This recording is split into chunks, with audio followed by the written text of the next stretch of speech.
A long time ago in a faraway village, well, actually not that long ago, in more of a suburb, really, there was a town called Togibana City. My number 7 least favorite character.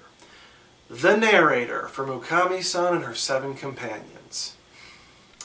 Now, I've complained about this character on my blog before and in a previous video, and trust me, she's not the only one on my list I've done so with. I really did try to enjoy Ukami-san, gaping flaws and disturbing levels of sexism aside, but I just couldn't with this omnipotent, nagging voice ruining everything by talking over the dialogue and rarely ever giving us anything useful in the way of information, tone, or mood. She acts more like a noisy moviegoer than a proper narrator, and yet she's present throughout the entire series. I don't know what she actually intended to do in regards to the story, maybe constantly contradict herself. At one point in the show, the cast just arbitrarily starts swearing, and the narrator calls out beep whenever needed. This would have been funny as a running gag throughout the show, but she stops and gives up, saying she can't keep up with it. Coincidentally, at the same time they stop. And speaking of bleep, where's that smell coming from? Oh, say that again, you bleeping bleep! That's it, we're going straight to DVD. There's no way this is suitable for TV. Oh, and it gets better. There's a swimsuit competition, as every bad show with a large female cast will eventually have. And the main character competes wearing her school uniform, with the narrator saying she won't sew skin because she's the lead. Gee, is this the same lead who had 2 shower scenes in episode 1? Maybe she's reluctant because you insulted her body in both of those scenes. I'm just saying. Yeah, we never see this woman's face. Probably for the better, because I just want to punch it. And yet she makes an already bad show borderline unwatchable.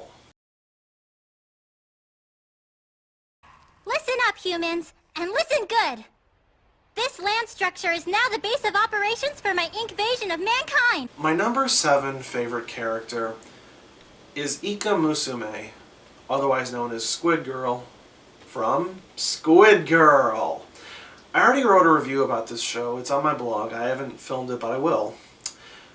For those of you who haven't read it, Squid Girl is a story of the aptly named Ika, who comes ashore representing the ocean in a one-girl assault on the ungrateful, polluting human scourge. She quickly loses interest in this endeavor when she winds up working at a seaside beach shop, marveling at all the wonders and horrors that the human world has to offer. Nino from Arakawa may have been surprisingly complex and entrancing, but there are a few things she wasn't. Consistently funny, timeless, and unapologetically unsexy. Squid Girl is a character who's entirely innocent, not only in personality, but in presentation. And you have no idea how much of a challenge that is for a main female lead who lives exclusively on the beach. Fan service to her is nothing more than an endless barrage of aquatic puns. So yeah, it's more like Finn service. The entire universe of this show, characters, events, and all, exist as props for her. They give her situations to react to, serving little other purpose. This would normally seriously bother me, but it's used to great comedic effect. And besides, I'm pretty sure you could stick her in any sea-related setting, and she'd still be a riot. Pirates of the Caribbean? She'd be J.V. Jones's bratty daughter, and she'd have a lot of Abbott and Costello conversations with Jack Sparrow. 20,000 Leagues Under the Sea?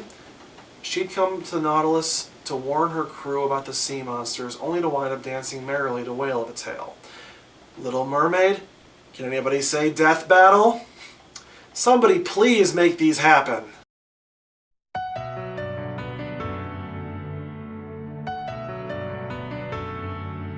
My number 6 least favorite character is the Maker from Angel Beats. I don't know if that's his actual name. Hating Angel Beats is like hating a toddler. It may be really dumb and make no sense, but that's simply how it is. You can't fault a toddler for being a toddler any more than you can fault a tree for being a tree. But there's one moment in the show, I alluded to it in my review, that actually feels kind of like a punch in the face. After battling hordes of shadow demons, Yuri finally discovers the mysterious boy who's been stealing computers and causing problems for everybody. His face is hidden in shadows. He's controlling everything through means that the anime never explains because it's angel beats. And when Yuri presses him about what's going on, how does he answer her? What explanations does he give for this mysterious world? For the way it works? For the violent glitches? His answers range from, "It was like this when I got here," to "the power of love," turning an already questionable storyline into a giant waste of time. The show had always been dumb, but this is the only time where it felt like the writers were snidely saying, "Yeah, it's dumb, but you're the one wasting your time on it. What were you expecting watching it this far in?" A really good character can save a really bad show, but a really bad character can make it even worse. Hell, even people I've spoken to who love this show, and there are a lot, it's a very popular show, they still hate this guy just as much as I do. I want you to make contracts with me and become magical girls! My number 6 favorite is Kyubey from Mahou Shoujo Madoka Magica. I have a friend who is terrified of Kyubey, calling him the most evil character he's ever seen. Say hello. I hate you, Kyubey! And when I hear him say this, I scare him with my life-sized Kyubey plushie, and then defend the little guy by saying he's not evil, he's only human. Yes, while the unemotional and perpetually smiling Kyubey may look like a cat-bunny hybrid taken directly from the universe of the Jetsons, he's actually one of the most human villains I've ever seen in an anime. He's completely devoid of ego, fighting for what he believes to be a good cause, and logically, which seems to be a very good cause, all the while sporting an attitude towards his unassuming wards that's not at all unlike the attitude the human race has towards the animals we slaughter for meat. Aside from a few lone nutjobs who think stripping naked in the street is a good deterrent for anything, people don't generally acknowledge the feelings or emotions of the cows that went into their burgers. Why? Because whatever intellect the cow may possess, it's on a completely different scale from ours, and too unsophisticated for us to care about it one way or the other. Kyubey is exactly like this towards pretty much the entire cast of Madoka Magica, and he's not exactly subtle about it. Is he sociopathic, cruel, evil? It depends on your perspective. We may shake our fists at him for doing such cold-hearted, spoilery things, but to him, he's just doing what's in the best interest of the universe at large. I love the nuance at play here, and while I appreciate him on a deeper level as well, I absolutely love how creepy and unsettling this little bastard can be. Oh, this is so not fair! And what are all of you staring at me for? One of you go! My number 5 least favorite character is Kei Kurono from Gantz. I'm very well aware of the fact that men think about sex a lot. It's pretty universal. It doesn't matter what age we are or what sexual preference we may have, we're always thinking about getting laid, especially if we haven't yet. It's like Jeff Foxworthy said, from the age of 15 to the grave, our thought process is, I'd like a beer and I'd like to see something naked.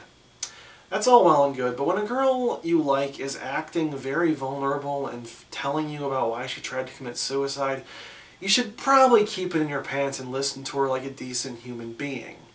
And yet, from the moment Kei Kurono meets Kei Kishimoto, the only thing he ever thinks about is whether or not she'll bang him and why she hasn't yet. She wasn't a person to him, she was big breasts and a pretty face. And even as she tried her hardest to be friends with him, he ultimately just gave up on her and threw his V-card at the first woman who offered to take it. There are plenty of other reasons for me to put Kei on this list. I remember hating him from episode 1 to episode 26. But I haven't actually sat down to watch Gantz in over 5 years, mainly because I don't want to have to watch this loathsome douchebag all over again. He's supposed to be an awful character for the sake of the narrative, and I understand that, but they did way too good a job of it, and he doesn't develop as a character until way too late in the series. And even then, he just arbitrarily becomes a better fighter just because he wants to live. You know, just like that girl from The Host. That comparison pretty much sums it up. I'll do it. Using the Death Note, I'll change the world. My number 5 favorite character. Light Yagami from Death Note. As much as I can appreciate a very human villain with understandable goals and relatable motivations, I still have a soft part in my heart for the more sleazy, diabolically evil villains, especially if they envision themselves to be the actual heroes. Yes, that's right, between Kira and L, I'm proudly in the Kira camp. While L may technically be a more complex and badass character, Light Yagami is so much more interesting to me. Part of it is because if I were ever given a Death Note, I'd dive into it head first and start killing people too. Writing down names and scenarios faster than I could even write them. The difference would be, of course, that I wouldn't delude myself about being the hero, and instead of attacking all the evil in the world, I'd be attacking the evils of the entertainment industry. But then again, was Light really under the delusion that he was the hero, or was he just tricking himself into moral self-justification? Hell, maybe he really was on a mission of good from God. After all, the only times that El ever got closer to him were the times when he went outside of his parameters and killed good people who were just trying to investigate him. I love seeing the psychological battles he has with every single soul who rises against him. And I find it incredibly satisfying when he wins them, through his own means or just through plain luck. I wasn't always rooting for him, but then again, seeing him kill people I liked, like Naomi Misura, just went to show that there was no room to misunderstand how evil he truly was. Hell, I even enjoyed seeing him come unraveled as his lies collapsed around him in the final story arc, as disappointing as it may have been. He's one of the greatest villains of all time, and he's number 5 on my list. I didn't tell anyone! I can kill him whenever I want. I told you that. My number 4 least favorite character is Meiko Shimono from Hellgirl. There's a good reason I didn't put anybody from School Days on this list. They may be horrible people, but if they hadn't committed their acts of inhumanity against each other, we'd never have been able to see that epic, satisfying ending. But it's also possible for a horrible character to receive a punishment that's not satisfying at all compared to their crimes. To give you a brief rundown, Meiko Shimono is an angry, selfish, paranoid, bitter woman who killed both of her parents to get their inheritance money, and then killed her own infant so he couldn't take it from her down the line. She buried the 3 bodies in her garden, and when she thought a couple of loose neighborhood dogs may have accidentally uncovered them, she kidnapped them and forced their child owner into servitude. Over the course of the episode, and thankfully she's a 1-episode character, she killed the dogs, one of which had just given birth, and established her character even further by drowning their puppies, and all she got in return was a trip to hell with a disfigured face and several little puppy demons to haunt her. Sounds awesome, I know, but she still deserved worse. I don't know, like I said earlier, I can forgive... I can't really forgive a character just because they were designed to make me hate them. Do a good job of it, I'll still hate them anyway. But I'm a duck. In voice and looks, just a duck. I can't dance with him. I can't even hold his hand. My number 4 favorite character is Duck from Princess Tutu. Of all the complex, relatable, and downright lovable characters in this show, it's the lead character, a diminutive little redhead named Duck, that takes the lead for me. And she is literally a duck. She fell in love with a lonely, empty-hearted prince one night, and Drosselmeyer used his limited influence to turn her into a human girl, and more importantly, into the tragic heroine Princess Tutu. Duck is one of the most innocent and selfless characters to ever step webbed foot into an anime. Her love for Prince Muto is never based on anything physical or any adult desire. She wants to be useful to him, and she wants to fix his heart and make him whole. Once again, literally. She would die for him, and he's not the only one. She lives to be helpful to others with little regard for her own personal prosperity. When there's nothing she can do to help someone, she doesn't just let it slide. She's devastated by it, and will look anywhere she can for someone who can help them. And we believe it, because she means every word of it with complete sincerity. She's the only main character whose role in the story never really changes, and yet she still develops right alongside the others. Also, it's pretty damn funny how she's the only person who ever reacts to the walking, talking, anthropomorphic animals that are always walking around.